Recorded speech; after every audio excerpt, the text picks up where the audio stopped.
በፍቅር ውስጥ ያላችሁ ሰዎች እውነተኛ ፍቅር መሆኑን የምታውቁበትን 5 ወሳኝ ነገሮች ልንገራችሁ። የመጀመሪያው መሰጠት ነው። ኮሚትድ መሆን፣ ለዛ ፍቅር ዋጋ መክፈል። ሁለተኛው ደግሞ እንዲሻሻል ወይም እንድትሻሻል መፈለግ ነው።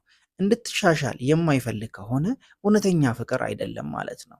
ሶስተኛው ከኔ ይልቅ ለሱ ይሁንለት፣ ለሱ ይደረግለት፣ እሷም ከኔ ይልቅ ለሱ ይሁንለት ብላ ማሰብ መቻል አለበት። አንደኛው የአንደኛውን ደስታ የአንደኛውን ስኬት ማስቀደም ካለበት እውነተኛ ፍቅር ነው ማለት ነው። ይሄ ከሌለ ግን እውነተኛ ፍቅር አይደለም።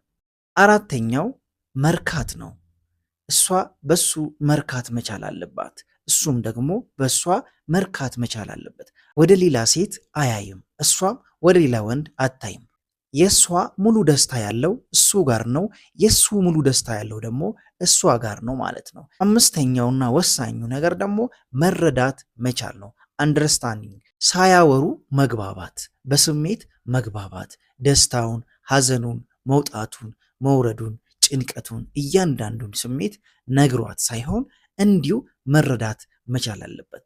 እሱም ደግሞ እንደዛው ስታዝን፣ ስትጨነቅ፣ ግራ ስትጋባ፣ ስትፈራ ነግራው ሳይሆን ሳትነግረው አንደርስታንድ ማድረግ ከቻለ አንደርስታንድ ማድረግ ከቻለች ይህ የእውነተኛ ፍቅር መገለጫ ነው ማለት ነው።